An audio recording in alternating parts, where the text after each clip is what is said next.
Okay, so this is page 381 on page 310. And again, I'd like you to pause your computer here and try to do this on your own, and then we'll go through it together. So give it a good old college try. I will pause here and then go ahead and give you some time. And as soon as you're ready to go over it, hit play. Okay, so let's look at this. So it says write a linear function. Okay, so if it's linear, it's going to fit that y equals mx plus b. Oopsie, I don't know why that showed up. I don't know about that either. Okay, let's try again. Mx plus b format. And so what we have to do is figure out our slope, which is our rate. And we need to figure out our B, which is our starting amount. And again, I am using my mouse because my Surface Pro is kind of dying a little bit here. So we will give it a try. Okay. All right, so our slope is this change, right? So how are these changing? Well, it looks like these are going, what, up by 9 all the time? So up by 9, up by 9, up by 9 all the time. And then these are going, what, up by 5 all the time? So each of those are going up by 5. So change in y over change in x is my slope. So my change in y is positive 9. And my change in x is 5. So I know that my slope is 9/5. And instead of using x and y, I am going to, my x here is Celsius. So I'm going to use C for my x just so that I can keep track about, sometimes with both variables being temperature, it's hard to remember what your input is. And notice my output is Fahrenheit. So instead of using y, I'm going to use an F for that. All right, so the second part is the B, the starting amount. And look at how nice this problem was to us, because do you see how the starting amount, real life always starts at 0? And so I actually know that at 0, it's 32. So writing my linear equation there isn't too bad. All right, so let's look at the next question here. Use the function from part A to calculate the Fahrenheit temperature that corresponds to, okay, now they're giving us Celsius. So you got to think, is that my input or my output? So if you look up here, Celsius is your input or your X. So if you used X in your formula, then you know this is your X. But we use C, and again, to make it easier so that we're like, oh, this is Celsius. That goes where the C is, okay? All right, so then what you should do here is you should go ahead and put in your input, that 95. So I have my formula 9/5, and where C used to be, I'm going to input my 95, and then I'm going to add my 32. So again, your calculator should do order of operations. Again, putting fractions in parentheses sometimes is a good idea depending on how good of a calculator you have. So type this across and hit enter. You could do fractions, so like 5 goes in there. Let's see, what's 19 times? And then you could multiply that and add the 32 if you would like. But again, most of us just use a calculator. And we're going to end up getting 203 degrees. And we got to think of our label. So this is output, which is Fahrenheit. So we want to label that with Fahrenheit. Okay, part C, it says, what if it's 95 degrees Fahrenheit? Well, that's a whole different ballgame, because notice that is our output. And so input's usually pretty easy because formulas are set up for input.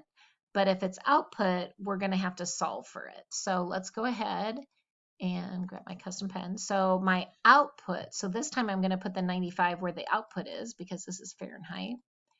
And I have 9/5 C plus 32. And let's see, we need to solve this equation. So here's my variable. So to get rid of adding 32, I need to subtract it. Okay, so these cancel and I get what, 63 there? Okay, and then to get rid of multiplying by 9/5, now again, if you guys want to, you can, if you have a calculator, you absolutely can divide by 9/5. You just need it in parentheses, and that will, you know, that'll work just fine. But a lot of times I don't have a calculator handy when I do math, and so for me, the old-fashioned way sometimes is better.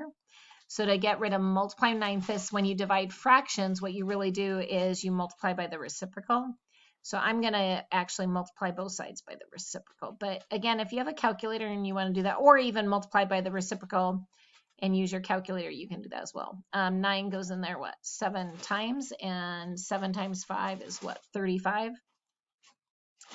All right, my dog is making some noise behind here. So next time I pause it, I'll take away what she has so that she's not so noisy. She likes to destroy things if you can't hear her. All right, I'm going to pause there. Go ahead and try D, both parts, and then I'm going to come back after I take this away from my dog. Okay, I kicked the dog outside, so hopefully, well, I didn't kick her outside. I let my dog outside, so hopefully you can't hear that rustling noise anymore.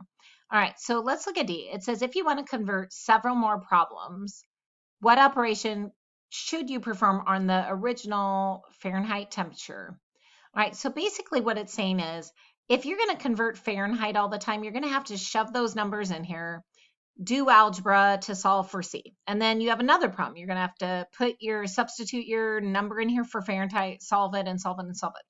So sometimes in math, we don't really want the format of the formula that we're given. We actually maybe want a formula that deals with Celsius instead of Fahrenheit. And so think of the order of operation here that we have going on. Okay. So it says, use this list of okay. So if I know C, right? If I knew what C was, what would I do first? So when we did the C problem, what we multiplied by 9/5 first, right? That was our first step. And then we added 32 to that answer as our second step. That was if we're going forward. So if we're going forwards, we would just sub in C, multiply by 9/5, and then add 32. So again, just like solving an equation, if we want to write a formula, and again, I can't see that when I use that color. If I want to write a formula, then I'm going to have to do the math backwards to write the formula. So my formula should have a subtract 32 in it. Now I could have a divide by 9/5, but is it okay? Instead of dividing by 9/5, I'm going to multiply by 5/9 because the way we divide fractions is by multiplying by the reciprocal.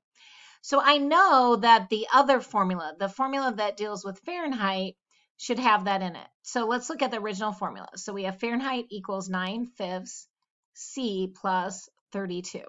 So let's go ahead and do this math. To undo the part, the adding 32, let's subtract it just like we do when we solve equations. These cancel. Now, the only difference is notice F is not a number. So these are not like terms. So I can't actually, subtract them, but I can write F minus 32. I just can't do the math because I don't really know what F is. Okay. All right, same thing here. You could divide by this, but that would multiply by the reciprocal. So I'm going to multiply this side by 5/9. And the only tricky part here is you got to put parentheses around here. I'm going to multiply this side by 5/9. Now, again, these will cancel like always, and you'll get like X equals or Y equals. It just won't equal number. So I get C equals, the Celsius formula equals 5/9, parentheses, F minus 32. And notice that's exactly the reverse math. To get rid of adding 32, I should subtract 32. Once I get that answer, which see, that's why you need parentheses, then instead of multiplying by 9/5, you would divide by 9/5, which is the same as multiplying by the reciprocal. Now, which formula you use kind of depends on what you're familiar with and what you know. So it kind of depends on like when you travel, one formula might be better than the other, or if you're from a certain country, one formula might make more sense to you. I think there was a journalist that had the COVID-19 that was saying, someone said their temperature was, they were in Australia. I think it was Tom Hanks and his wife. They got sick in Australia and the doctors were saying, your temperature is something in Celsius. And so he's kind of like, is that bad? Is that good? Like, is that 105 or is that 98? Where am I? And it turned out that was actually normal, I believe, in the interview. But he had no idea. So this is the deal. So if I am someone who lives in America and I am really super used to Fahrenheit, right? Then if I'm in a country, like a European country or evidently maybe Australia, where someone tells me an answer in Celsius and I have no clue, like they say, I ask, what's the temperature outside? And they're like, it's 30 degrees Celsius. And I'm like, should I wear my winter coat or should I wear t-shirt and tank top and shorts, Or if they say, oh, it's, 15 degrees Celsius. Okay. Is that sweatshirt weather? Is that swimsuit weather? I have no idea. And so for me, this formula is probably going to be used when I'm in a country where the degrees are in Celsius. And so then I can input the Celsius and get the output and kind of know what I should wear. But if I was a person from a Celsius country, so if I was an Australian or European where I am used to Celsius and everybody uses Celsius or Canada, and suddenly I'm on vacation in the US and someone says, oh, tomorrow's going to be 70 degrees Fahrenheit. And you're like, is that short weather? Is that bathing suit weather? Is that winter parka weather?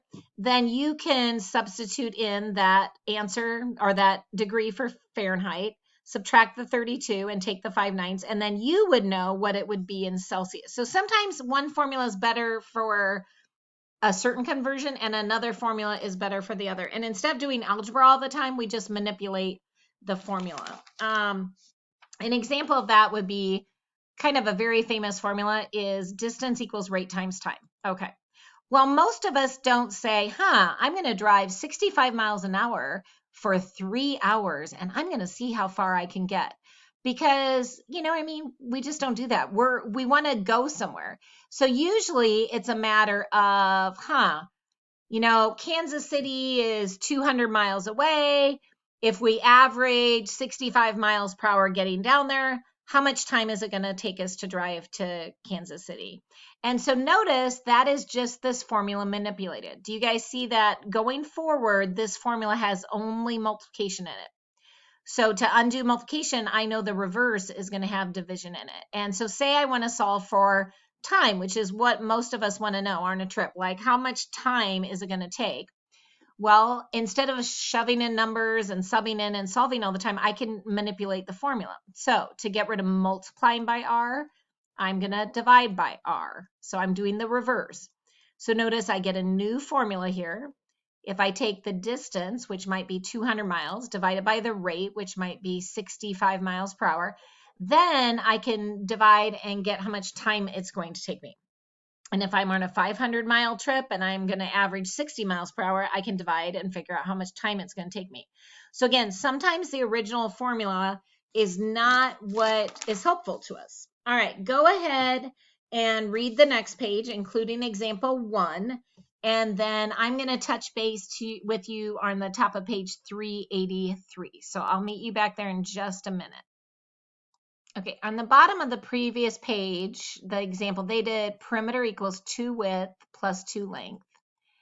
And so again, say I know my perimeter, say I buy a bunch of fencing from Craigslist, some chicken wire or something, and I know the width of my garden, and I want to see what the largest length is that I could have my garden with this chicken wire. So it's kind of like I know the perimeter, I know how much wire I have. But I don't really know the width or length because I want to make my garden as big as possible. And say I do this a lot, all right? So it's not just a one-time deal. Where's my marker at? There we go. Well, let me come over here. Okay. My yarn custom, no. Okay. So say I know my width and I know my perimeter and I want to solve for my length. So I want to know how long I can make it. Okay. So let's think of the math in here. We have some multiplying and some adding, right? So in real life, I would multiply this. If I knew the numbers, right? I'd multiply, and then I would add those two answers together. All right. So we are going to do order of operations backwards to figure that out. All right, so again, I'm going to keep the custom bent so I can see it. Say I want to solve for the length. So I want to keep this for now, and then I'm going to solve for the other variable. All right, so to get rid of one adding, I'm going to end up subtracting. Okay, so I get perimeter minus 2. And again, you can't add these. These are not like terms. So you can move them around. You just, normally with numbers, you can mush these together. We can't. All right, so now I'm done with the adding. And notice now I just have this one multiplication over here. So to get rid of multiplying by 2, I'm going to divide by 2. And I'm going to get length equals. Now, you can leave your answer like this. This is a totally legal answer. So length equals perimeter minus 2w over 2.